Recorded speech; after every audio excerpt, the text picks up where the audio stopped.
where am I? Project. Yes. Panel discussion. That's the word I'm looking for. Cut. No, open with that. Open with that. Hi. I'm so sorry. Okay. Behave, Scott. Behave. Okay. Center yourself.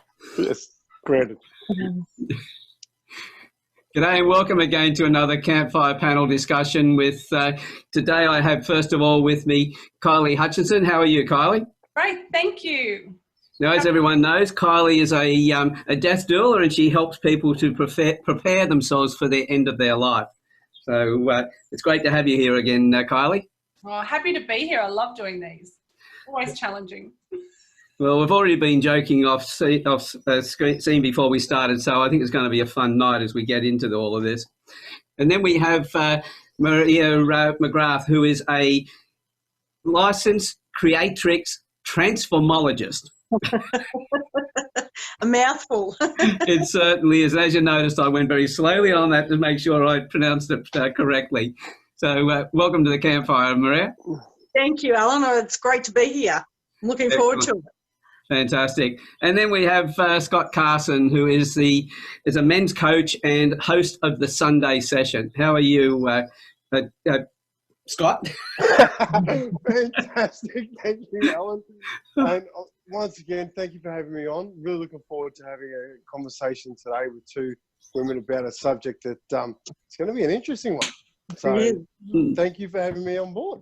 Excellent. And that's, as Scott has just said, it is an interesting one, and we had a bit of a joking about it before, which is why I'm trying to get my head around and getting aligned back into it again, because one of the things, and I think this is going to be an interesting one for people to listen to and for us to talk about, because it's all about toxic femininity this time. So, Kylie, you're the one who mentioned this side of it, so I'm going to get you to kick it off. And because, as you said, when we were talking before, you made the comment, and I said, that sounds great, and you've said that I've sort of organised this. So where did it come from in the first place? Well, you sent me a mail. I said, what's the subject? And you said, what's bugging you? And I said, toxic females. Oh, that's said, right. That'll do. Great, let's do that. And I was like, no, let's not. It's, but I have to admit, this is what this is about, shining a light on those bits of yourself that you don't like and admitting that toxic femininity is a thing and it's overdue for a conversation about it. So, and then I looked up to try and see, I was like, well, I'll do a bit of Googling on this and see what I can find about it. And it's an interesting thing. I don't know that it has a very clear definition. Toxic masculinity seems to just basically be anything that's violent. That violence, that pack mentality that we talk about, men get a pack mentality, and some misogynistic sort of thing. Whereas looking into what's a toxic femininity trait, some places said it was like being the other way, too passive. Too submissive, in things like saying, oh, well, boys will be boys. I don't have to, just let them go. Or, my husband does the finances, so that's okay. Being really submissive, and even accepting of violent behaviour. And then I dug a little deeper and thought, there's got to be more to this. Why is this becoming a thing? And then I found an interesting one, a few things about using excessive self-importance. So putting yourself above someone else, which leads into that manipulation, creating drama, competition. And that's a big thing that I really noticed with women is other women sort of going, hey, let's not be competitive amongst ourselves. We've got enough to be competitive with everything else. Let's not pull each other down. And the big one, the big scary one, was uses sexuality to gain attention. So with those three definitions, they're quite different to each other. Two are completely opposite. And so that's got to add a lot of confusion to it as well, and therefore a lot of arguments and things as we're trying to discuss and work out whether it exists in the first place, and if it does, what the hell it is. Yeah. So there has to be an opposite to a toxic masculine. There is always an opposite. And then what we said off camera was, are we just assigning gender roles to something that is just a trait in all of us? We should be in balance with nobody should be violent, not just men. That's it. And is that then where that comes from? As soon as someone says, oh, men are violent and do this, some man who wants to get his head bitten off that day says, not all men. And you go, brave little soldier, you know. But it's not all men, and we know it's not all men. We have to define that it's not all men. Does it then come from the language that we're using, saying men are violent? Because women are violent too. Yeah. Well, on that side of it, Maria, because you work with women in that transformology process, what have you found? What sort of things, along what Kylie said, have you noticed in the women? Well, I've worked with a lot of women, and I've been working in this area for about 5 years now. And the more that I see, the more that it surprises me. With one of the things that Kylie was talking about, with that women thinking that they're better, putting themselves up and wanting to compete. Generally, those are women who have some kind of I'm trying to word it here. They have some kind of self worth issue. So, you know, they may think that, you know, because they're picking on others, that they're confident and they've got all of their stuff together, when generally it's the opposite. They're picking on other people because they've got something missing inside of themselves. So there's definitely toxic energy in there, and that is why it's playing out, and they're taking it out on someone else. They want to make somebody else hurt because they're hurting. You know, hurt people. I think it comes back to with bullies on the school round and with this toxic femininity, or even the male, you know, masculine toxicity, whatever you call it. You know, hurt people. And there's something within them that is struggling in some way. And the thing that happens is we take it out on someone else. We're pushing that out, that hurt or that pain or that anger, onto somebody else to make ourselves feel better. Yeah, we were just talking about this the other day, weren't we, Scott? We're talking about the energy levels when somebody is aggressive. It's not about power. It's about the reverse of that. It's about the feeling of feeling powerless and therefore wanting to, you know, get over that feeling. So that's when you become aggressive and everything else. And you just create an issue, and people just take it the wrong way, think, well, this person's trying to be powerful, but they're not. They're really just totally lost. Yeah, I agree completely with that. Like, this for me, I'm trying to listen a little bit here to understand toxic femininity, because I've one of my big things in life is I don't like talking too much. You got to understand that bad behaviour is out there, but I've had a struggle with my life in who is a good man these days. What is a good man? And I hear a lot of people talking about toxic masculinity, and I don't think it helps anybody if we're constantly knocking down and giving people what's toxic, because no one can tell me what's actually positive. And that for me is a bigger struggle than anything. Like, and I'm sort of looking at toxic femininity, and I'm trying to work out where it is and why it is. And one of the things, just listening to Kylie then talking about competitive nature between women, I've always joked, but been quite serious about it, is a guy will never know what handbag you have, but another female will know what you have. A guy will never know what shoes you have, but another female will know. So my question's always been is who are we advertising to? What are we advertising for? And because everything in life is a sale. No matter what you do, it's a sale. You've got to be selling something in order to get a conversation, even to just get the conversation going, you know, like you got to sell the product. What are we talking about? So if it's all right with you, I'm going to sit back and listen for a little bit more and take a little bit more on, and then try and add some value in that way, because I want to understand toxic femininity, and I'd love to hear from both Kylie and Maria explain it as best they possibly can. Well, girls, would you like to have a shot at that? Put you on the spot here. Maria, would you like to go, or me? Well, honestly, it's not something that is in my vocabulary. It's not something that I talk about. I know that it's out there, but it's not something that I'm always talking about. With me, I know that women have struggle. They have emotions, and generally, you know, from the time that we're kids, there's, you know, you're not good enough, or you're not smart enough, you're not pretty enough. And there's all of this stuff going on, and it just layers and layers and layers. You know, more events happen, and then there's more layers, and it just depends on what's happened in your life, you know, how you've been treated, what's happening for you now, and how heavy that burden is as to how that comes out of you. You know, for some women, they're perfectly happy and fine and love life. And for others, you know, all of a sudden they're going along and they've, you know, got all these layers, and boom, they've got depression, or it comes out in anger, or it comes out in a toxic way.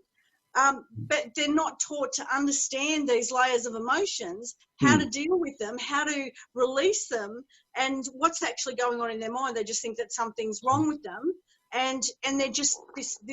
Because I was there, so I had all this anger and resentment and hurt in me, and I could literally hear my voice and not know why I was speaking to people the way that I was. It literally was like I was two different people. I couldn't help myself because there was just so much build-up, and I had no way of dealing with it. So for me, it's all about helping women to understand where they're at, what their emotions are. You know, we've got 8 times more crying hormone than men. You know, we've got a lot to deal with. Our minds are always racing. You know, they just do not ever slow down. So we've got to learn to deal with that, and learn that it's our choice on working through this stuff, being able to release it and not to take it out on others, because we have a choice in that. So to try and get rid of that toxic energy, and I think it's from both sexes. I don't like, you know, I think looking at the word toxic, you know, from what you've been saying there, I'm getting the feeling that the toxic doesn't really have a polarity. It's not over there or it's not over there. It's just something that's out of equilibrium. It's out of that central state. I really think it is. I think there's a balance. I had a conversation with someone the other night about personality traits, and there was 4 types, and he talked about these 4 types, and this is where you've got to, you know, work within these, and sometimes you've got to be in this sector, and sometimes in this one you've got to have a balance. And I said, is that where that male female perception comes, or terminology, or words that people say, well, that one is a feminine trait and that one is a masculine trait? The driven, one of them was driven. You know, they're often assumed something like that's a masculine, being driven and, you know, heading like that. Is that where it comes from? Is it a bastardization of this, and they've assigned gender to this, or maybe it's not? I don't know, but I just found I think you're right that it shouldn't be called masculine or feminine energy or toxic. It should just be behavior. Bad energy. Just not okay. It's all not okay, and this is just bad behavior. That's it. Regardless because when you talked about, you know, men could do some of this behavior as well that we talked about. Oh, definitely. We swing all over the place when it comes to I'm not really, because, you know, I profile people, and mine is about taking people out of boxes and treating them as individuals, completely different to everybody else on the planet. So 7.7 billion people on the planet, 7.7 billion different personalities. So to put people into boxes, you're already starting to classify people and tell them what they are when you don't have the right to do that. Because most of us can't even tell anybody where we fit in those 4 boxes. Yeah. Yeah. Well, that's what started it. You know, this guy said, where do you fit in the box? And I said, dude, I don't fit in the box. Not happened for me. Like, And I know how you feel, Kylie. Even when you have those 4 boxes, you know, they're not taking into account any of that stored emotion and the life experience that's gone on throughout, you know, all the traumas or things that have happened throughout your life. They've got to be, you know, added in to account for where a person is and how they're acting or reacting. Reacting, there's a reacting, isn't it? Because someone does something and, you know, you've had that happen 3 times before and it's like, you know, I'm not going to stand for it. And you may overreact to a situation. Or, Is that what maybe the behaviour pattern is? Like, just through, I'm only talking through my experience, that's all I can talk on, based on my experience.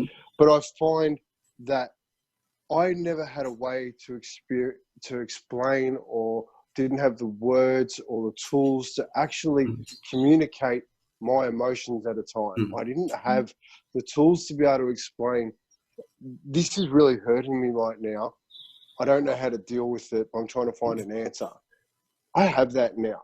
So I don't have so much of the toxic behavior anymore. But I had it. And I feel more than anything, it's a matter of understanding and learning and working through situations, finding avenues in which we can all communicate on a level and work through scenarios, because it's hard, you know. And I read a book, Can't Hurt Me by David Goggins. Brilliant book. The guy's an absolute weapon. And I read it to find out about, you know, how to push myself further. And I ended up finding out about a cookie jar. And I started learning about the cookie jar, and then I started playing with it because I think it's a great tool. And I've now broken it down to what a scenario is, what the emotions are, knowing the emotions, what I learned about the lesson, which has given me a tool to be able to break it down and keep my emotions calm. Like Alan and I are getting to know each other a little bit, and I'm rapt that we are. Kylie's coming, and you too, Maria. But until I have had people teach me the skills to be able to do this, I had shocking behaviour. So is toxic behaviour just a lack of knowledge on how to deal with your emotions? I think that's coming across, because that's virtually what the ladies have been saying there as well. It's when we're lost that we do things, you know, it's frustration. It's like any child who's pushed into a corner who doesn't know they'll cry, they'll throw tantrums and everything else. And we're just older versions of them. We just do it in different ways. That's right. So it's a matter of being able to step out of, the way of getting back into equilibrium is where you understand yourself, when you're focusing on yourself and not being controlled by that around you. So I'm thinking about the toxic side of this, whether, you know, we should even be looking for a description of what toxic means, because it could be one of those things that there is no answer to, and we just waste so much time trying to find the answer, and that's why we don't move forward. Yeah, and it'll vary from person to person, because everyone's life and experience and pain and everything else is different. So that toxicity is going to vary for every different person. But it's just having out of control emotions and pushing it out to the outside world instead of it going internal, which isn't helpful either. It needs to be educated, learnt, and be able to deal with that. So it's not so much a state of something that we go into, but something that happens along the way and shifts depending on the situations and the emotions in the process. So let's name it. Let's honestly, let's the 4 of us to name it. Let's come up with something, because everyone's talking about toxic energy and toxic this, toxic that. I don't think it is. I think, and the more time we spend on toxicity, the further we go down.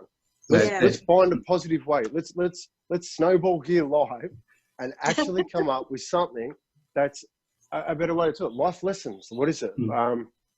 Kylie, throw something at me. The whole word toxic, you're right. It puts a negative thing to it. We before we were talking about I said something about, I heard a conversation where someone said, I want to stop calling it domestic violence and start calling it domestic abuse. So is it just because it's still abuse? It's not necessarily physical violence, which is what comes to mind when you say violence. So it can be controlling behaviour, financial control, those sorts of things, which is still domestic abuse because it's child abuse, it's sexual abuse, and it's domestic abuse. So is it that, and is toxic the same? Do we start saying, wow, that's really self-abusing behaviour? And I think that's the same thing of self-abuse. Yeah. And I think that's the case. If we abuse ourselves, and in that process, that rubs off onto other people, or it impacts other people. Because when we go into that, we change our environment that we present to everybody else. Yeah. And that then flows on. So it's, when we're talking about abuse, instead of looking outside at somebody else who's doing that, that person should be looking inside at what they're doing to themselves first. And it's just that cause and effect, that flow-on effect that affects the next person. So really, should we even be looking at trying to name toxic, the thing, whether it's toxic or whatever, are we getting into the away from motivation instead of moving towards the motivation that we're trying to do? So like in NLP, we talk about, I want to move away from that, and I'll move so far away, I'll get comfortable, and then I'll just drag myself back to it, and I go through those cycles. Where if I turn around and I move towards something, then I've not focused on what I don't want, I'm focused on what I do want. So while we're talking about toxic masculinity, toxic femininity and all that, we're focusing on the negative side, which means we're just going to keep getting more of the negative and more confusion with it. I'm going to throw something in here, just because one of my great mates, I was dealing with a very difficult situation that hurt me a lot, and I didn't know how to work through it. He said, don't give it any oxygen. Okay, what do you mean? He goes, if you give it oxygen, you give it life. Don't give it any of your oxygen. So for me, energy goes. Yeah. So for me, I am toxic in the bin. So we're fine. I'm sorry. So where are we going now? I think you have to have a certain amount of self-awareness to get to that place where you can say, I'm not giving that any oxygen. And a lot of people aren't there. It's self-healing. That's what's needed. So where do you find those tools, Maria? Sorry? Where do you find those tools? The tool that I work with, Creatrix, is one. It's a big one, but I truly believe just having a conversation with a person, male or female, and telling them how their thoughts are working, how their emotions, are layered on, they're stored in their brain, and they, the more that you think about it, the more that you burn that into your brain, and it gets deeper and deeper and harder to release it. Having them understand, I was talking to a 13-year-old girl, and she was on the cusp of hurting herself. And she just didn't understand her own mind, and she thought that she was going crazy. And the first thing I said to her was, you're okay. You are not going crazy. Your hormones are, out of control, and you've just got to learn, what they're doing, and that they're, going to cycle at different times of the month, and you've got a way to release those emotions. The first thing I give her was just to blow in a balloon and go outside and pop it, an emotion, just one at a time. You're working at one at a time instead of the whole package, work out what one is and then deal with one. Understand. It's a slow step away from, this is the crazy. I don't want to feel this anymore. I don't want to do this anymore. So it's like, okay, just slow step away.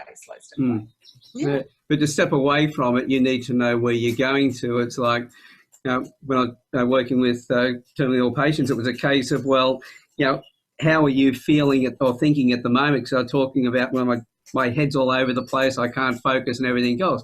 So how does that make you feel? And they talk about the negative feelings, and I say, great. If you felt like, how would you like to feel? Now, you can't explain how you would like to feel if you've never felt it before. So straight away, you're talking about now an emotion that you've experienced before, and you're talking about positive feelings. And then when you get into it and you use all your senses and describe to me, what would you be doing if you were doing something like that? They said they love walking on the beach. Well, Tell us about walking on the beach. Who are you with? What are you feeling? Have you got bare feet? Are you in the hard sand, the soft sand? What are you smelling? Get all those senses moving, and now you've got all these thoughts that are aligned, positive thoughts aligned to the positive feelings. There's no connection to the old ones. And so you can't go back to the old way of thinking without going back through your feelings. And we know that we'll stay away from anything we don't like the feeling of. So the healing in that is really a fast way of doing it. And in that way, you've also now moved away from what you don't want and you're focused on what you do want. The energy is completely shifted to something that's positive. Emotion. Energy in motion. That's it. Understanding our emotions and how they affect us is the key to getting through every scenario, I feel. Because when you've... So, and I can only go on what I experienced in life, and I just... with the cookie jar, and I'm going to send it to you all to have a bit of a look and see what you think, because it's relatively new, but it gives me an opportunity that if I'm feeling anger, go back to it. Where was I angry? What did I feel with? Okay, what did I have as a tool in that time in my life to get me through that scenario?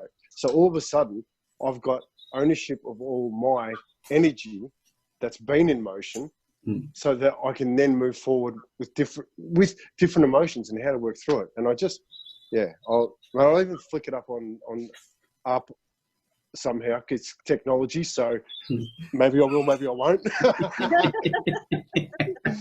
But I'll put the cookie up underneath this when it gets live, because I think everything, like I want to know more about you, Maria. Kylie, I think, is absolutely amazing. You do something for me that is the most quintessential thing you can do for somebody in life. Get to know them. You're there in their hardest time, but the key to actually getting them to know life and to feel better about life is know their story. Once you know somebody's story, you've built their trust. Then you can have a conversation about hard things. But get to know somebody. And like, I'm going to ramble a little bit here, but you can cop it. Today something really, really beautiful happened, and I want to share it because I got a text message from a mate thanking me for sending him a video, and the video was of Johan Hari's TED Talk, and he just thanked me because a family member of his on Friday tried to take their life. And it was a very hard situation, and like it is for everybody.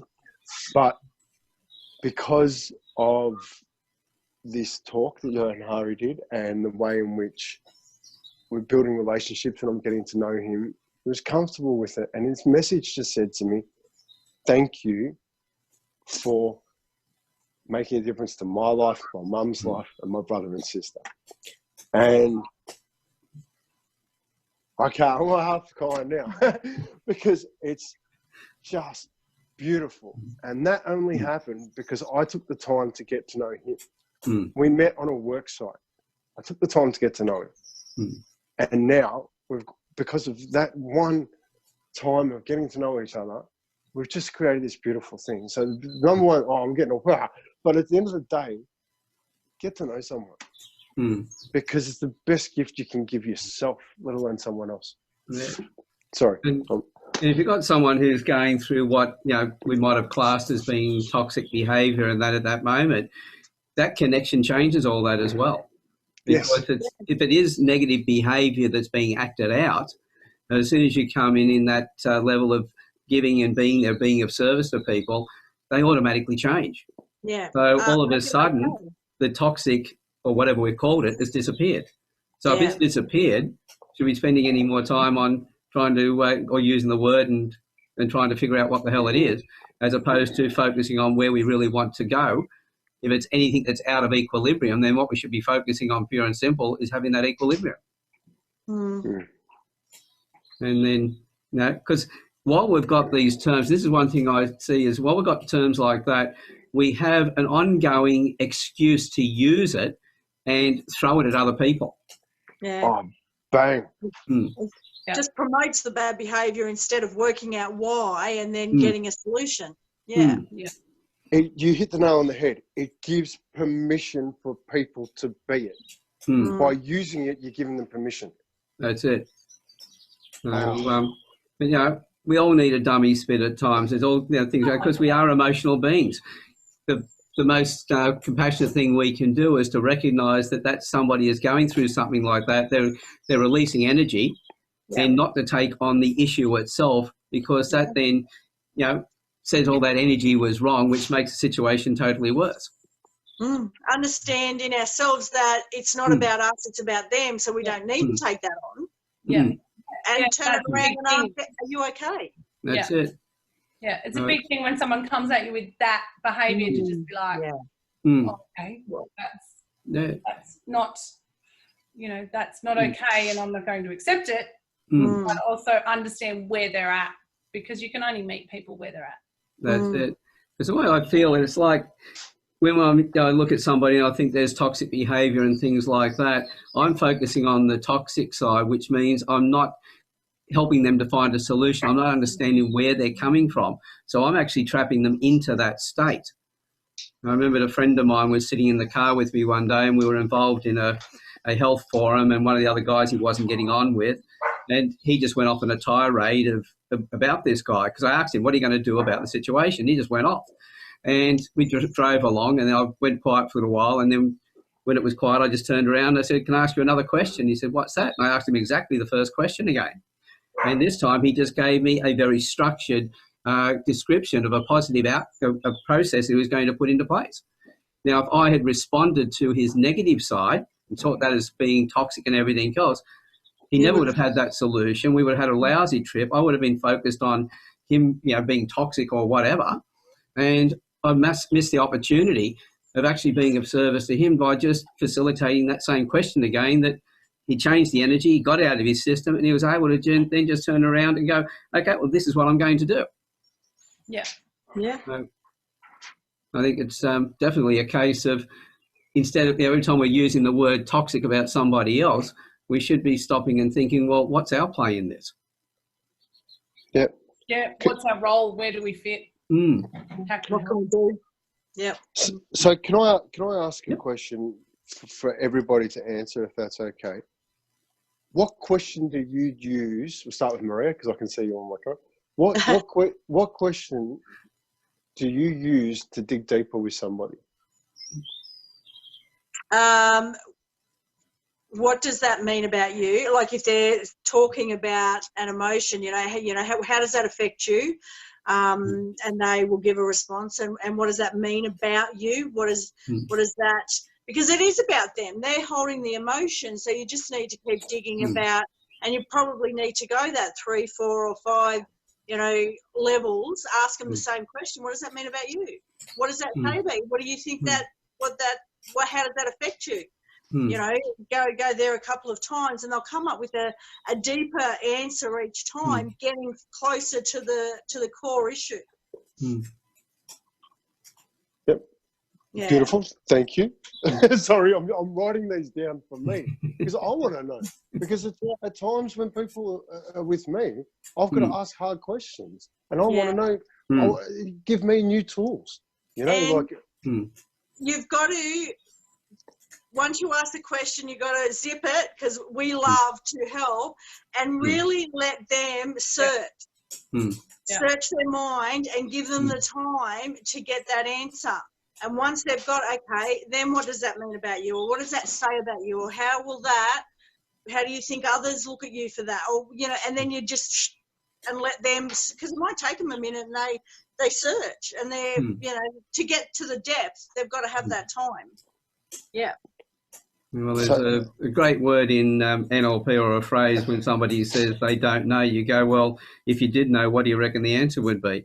It's an idiot question, but it's such an intelligent question, because it causes that person to then start searching. And when they search, we always uncover things when we go looking. Yeah. So just on that, Alan. Sorry, and I'm asking questions today because I feel like I'm learning a lot. I'm gonna put you on the spot, and I'm sorry, but I'm not. So if you're asking someone with sincerity about how does this affect you, what is the perfect facial profile you should have of sincerity? Because I firmly believe that love, when you act out of love, and sometimes you actually have to act out of love. So practicing a facial expression in a mirror when you're asking somebody something, just to have that intent with your eye and to have that, you're not frowning, you're half smiling. What would be the perfect face to do that with? Well, first of all, if we look at, say, we talk about matching and mirroring somebody and having that conscious level of doing that. When we're in rapport with somebody, we don't even think about it. We just are. We just match with them because when we focus on the other person, we can't help but connect with them. While we're trying to figure out what we should be putting on our face, we're disconnected from them. And so it's not so much a matter of what expression should I have.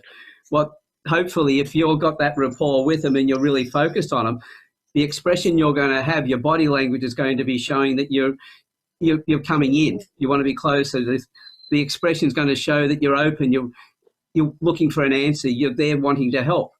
And it's not so much a particular expression. It's how they see that. And for each person, that's going to be different depending on where they're coming from as well. So when I use the expressions and that to read people, their behaviours, their emotions and things when I'm asking questions. But I don't think so much about mine when I'm talking to somebody because I'm thinking, right, if I am on purpose and my thing is to connect with the other person, then my expressions are just going to match and mirror. They're just going to be automatically there. That is brilliant. So at the end of the day, if you are genuinely interested in somebody, don't worry about your appearance because your genuine interest will be picked up by them anyway. Exactly. That's brilliant. Because compassion, if you're compassionate towards somebody and you're just going to have that energy you're going to put out because you're focused on them. It's not a withdrawn energy that you're holding back. It's something that you're giving them. It's not something you're dropping on them. It's something that you're gently giving them. As you said, love is coming through. And you think about anybody who's in a state of, anybody's in a state of love. Behind that is love. That's it. Yeah. And so that expression is going to be seen. Yeah. You've just opened up for them and that is holding that space for them. Coming at them with love, no judgment, no anger, no wanting to help, no swooping in to rescue. That's it. And see, in your role, Kylie, you're probably the better person to answer that because this is what you're doing with people every time you're dealing with death. Yeah. I just find your intent behind everything. I personally just find my intent behind things is where it's at. It just I can get to the heart of it because I'm coming at it from a genuine compassion and love, and just this has to be peaceful. Yeah, because we know that every expression we feel inside, every emotion we feel, we actually express it outwardly. They're linked. So whatever we're feeling inside, we're going to show outwardly. So if we've got that feeling of love, that compassion, that feeling of wanting to be not a servant but of service to them, then what we're going to express on the outside is going to match that all the way through. So we don't have to think about it. Yeah. So we don't think about us. We focus on thinking about them and how we're fulfilling that role for them. And automatically, expressions and everything else are just going to be there. That's right. Get out of your head and just feel. Yeah. Yeah. Brilliant. Brilliant. Oh, sorry, I'm getting so much out of today. I don't care what anyone else is learning. So Kylie, what's your question? What's my question? If you had a question that you would sitting down talking to me, you got to find out. What's your question? I have a tendency to ask where I don't ask people like, what do you do for a job or anything like that. It's where did you grow up, or how did you two meet, or it's people's history. How did that happen? How did you come to be living here? And everyone loves to tell their story, and that builds build your rapport. I ask random people at the bus stop, things like that. Hey, she's not joking. No. Yeah. Parents are always like, oh God, she talks to everyone. How did you come to be at the bus stop today? You know. But and what are the responses you get? They'd be beautiful. Yeah, you get really interesting stories. Yeah, really interesting stories. And I always like those where you see those. There was that whole series of Humans of New York, and they just walk up and ask people their story, and they hear these people's stories. So they must just randomly be walking up and asking, "How did you end up here? How did you, how did you get here today?" And people start telling you these things. You know, they will. Because they have to answer. They can't say yes or no. Taking away yes and no questions are fantastic. Because it's one of the things I love doing where I live. Is like I love just having a chat to the homeless, right? And you know me, whatever. But I just find when you engage with people, no matter who it is, just that light shines. Just for that minute you're having the conversation, when you're getting to know somebody, and that's when people feel. And I don't know, I'm going off track as I always do, but I think that for me is life. That's when you see the life in someone else, you shine brighter, and it's just beautiful. Yeah. I'm just wondering on that last comment where you said going off track, I don't think we have. I think that by trying to find, delving into toxic and everything else, we're going off track from where we should be. We've turned it around in this conversation. We've gone to everything positive in connecting with people, in building relationships. So I think... Cancels out toxic behaviour. Yeah. So the word toxic really should just be one that we, as you said before, just let it go. And go, okay, it's something that's out of equilibrium. It's out of what, that prime state that we'd like to be in. So what is it that gets us back into that prime state? So understand what's pushing our buttons, and that's so we can move on from that. But then once we got there, as you said, Kylie, we've got to keep moving towards something, because if we just move away from something, we're in no man's land. Yeah. Where's our rudder? Where are we heading to? So it always comes back to the positive again. So I think... something you like and away from something you don't like. You might not know the end goal. Yeah, it's got to be better than where you're feeling. It's got to be better than feeling that hurt and reacting that way and pushing people away. If that's what's happening in that behaviour. Yeah. So if we're genuine, if somebody is behaving in a way that we previously may have talked about, toxic behaviour, etc., it's really then not so much a moving away from, but coming towards them or coming closer to them and asking, I don't mean physically, I mean emotionally, to be able to then help them to articulate what it is and to work through it, so that we're no longer focused on the toxic, because the toxic's gone, and now we're working on a positive and moving forward. I think this conversation is brilliant. I love, because I just feel if we negatives are out there, and we all know them, that we just accept them, but let's not dig into them any further. Let's look at what the action was, own the action, and then find a way to move through the action. That's it. Like as every time you speak to someone or you see someone, they have had 100% success rate in getting through their problems in life so far. 100%. They're still here. They still survived them. Yep.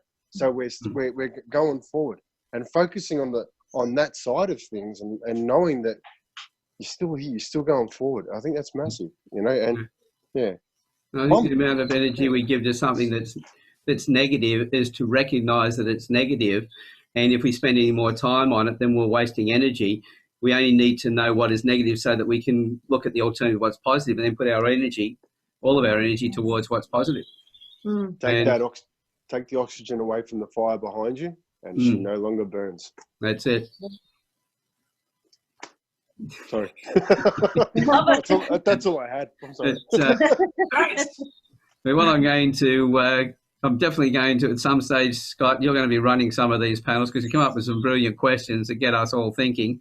And, I think we're finding some answers. We're looking for an answer in toxic, but really looking for an answer in toxic is not what we're really here for. We're looking for answers in the positive that move us forward. And the more we can focus on that, the more we're going to grow. Yeah, I can't. I've sat down wanting to learn about toxic femininity, and I have just learnt from 3 beautiful people how to communicate with people better. Funny how it all works, isn't it? And isn't that what it's about? Yeah. Communicating. We together. Communication's key. You know, we together. We sat down, we've had a conversation, we've moved past our bullshit, sorry for my language, and we've now found better ways to help each other. Yeah. And this is where I really love this, because the conversations we're having, we talk about different, male and female and everything else, different energies and all the rest of it. But to coin Pauline Crawford's term, we're having these magical conversations. And those magical conversations are bringing us close together and giving us more understanding. So in this, it's not about, letting go of and being, over emotional or anything else. It's actually getting in touch with your emotions without going through all the pain of the emotions in the process. Yeah. We do that through these conversations.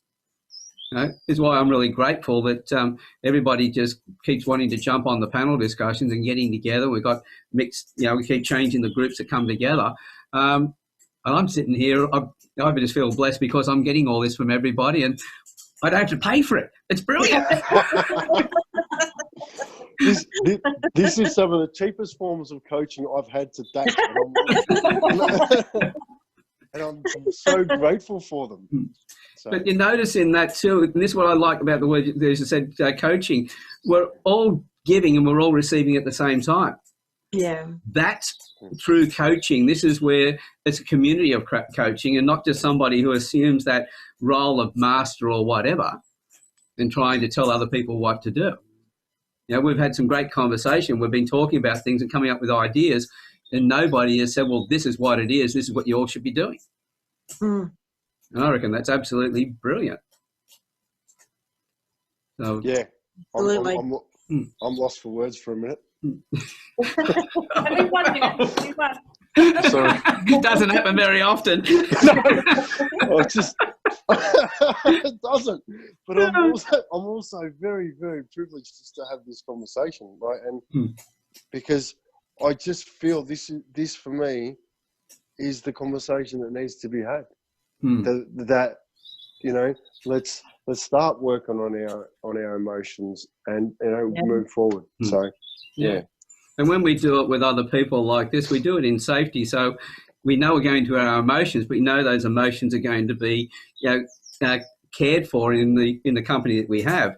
Whereas if you do it on your own, then you're still focusing on the negative side of that. You're still trying to figure out what the toxicity or whatever it might be is, and you're anchoring yourself more into that. So, and a lot of people, they can't hear all that. They can hear some of it, but there's a lot of it that they don't realise are beliefs or a toxic language that's running around in their head. You sort of need some outside person to hear what's going on, to point it out, really, in a nice way. But to have them be aware of what the language actually is. They might not know what the deep issue is. If that person been with them for so long, that's it. If that person who's with you wants to help you find a solution, then they're doing it from that positive and better position than trying to direct you until where you then feel, they know more than me and therefore I already feel like crap, but now I've got somebody else who's more superior than me, so I even feel like more crap. So, but when somebody comes in with that energy just to be of service, you don't go through that. And you move from what was negative, or what, if we want to put a polarity on it, to something that feels right. And I think probably that's probably the thing. It's not so much wrong, it's not so much negative, but the fact of what's right for us, what's right for the people around us. And so we should be looking at not toxicity, but focusing on what's right. Yeah.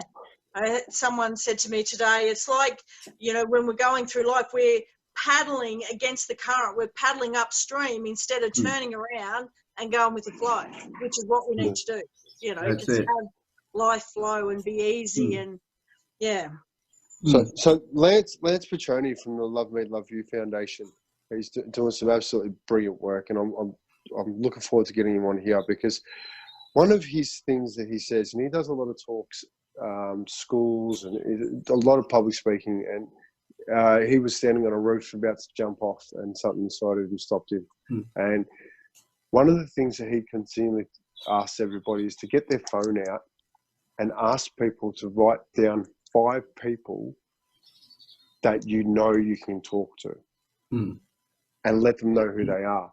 And one of the things that I think would be even better than that is if everyone could in their life could try and write down at least 1 to 3 people in their life that they have trust in and they can go to. But not only that, actually name the issues that they can go to them with, so that they can get counsel. Because one of the great things in life that I've had to experience and I've learned so much from is actually getting counsel from people. And counsel can be your grandparents, can be your child. You can listen to the way and you can learn. But knowing that there is alternative ways out there and actually identifying them, that's the hardest thing you can do, but probably the most important thing you can do in life, because then you've got opportunity to know who your go-tos are, you know. So sorry, I'm tangent again, but yeah. Well, I was just looking at the time, so we'll probably have to wrap up. But this is always the hardest part for me, is finishing up, because we can just sit here and keep talking, and there's just so much we get from each other. So first of all, Kylie, thanks very much for being here today. Always a pleasure. Always a pleasure. I enjoy it. I know I get a lot out of it. Thank you. And Maria, thank you as well. Thank you. And thanks for those great questions as well, Scott. They're absolutely brilliant. No, thanks for having me on. I love these talks, and I seriously, and I don't know, I just said it, I grow every time I do them, and I can't thank Maria and Kylie enough to just sometimes, like it's worth just doing something a little bit different and getting on these talks, and just because I don't know about you girls, but I grew so much today, and thank you, Owen. Thank you for doing it. Oh, you're welcome. So everybody else who's listening, and it's great to have you here today. Think about this as well. Think about the sort of subjects that you would also like us to discuss, the things that you're looking for answers for. But not just doing that, if you feel comfortable with the conversations, not just these, but also the one-on-ones, if you want to come on and have those chats as well. I really want to see more men stepping up now and coming, because we started out only with men, then we moved to the women, and we've had probably more women coming in per capita than men for a little while. And I'd love to see the men coming back in again, because the community needs all of us together. As I said, back to we together. So again, thanks guys for being here today. It's been brilliant. And to everybody else who's been here, we'll see you on the next Campfire Project discussion. Bye for now. Bye.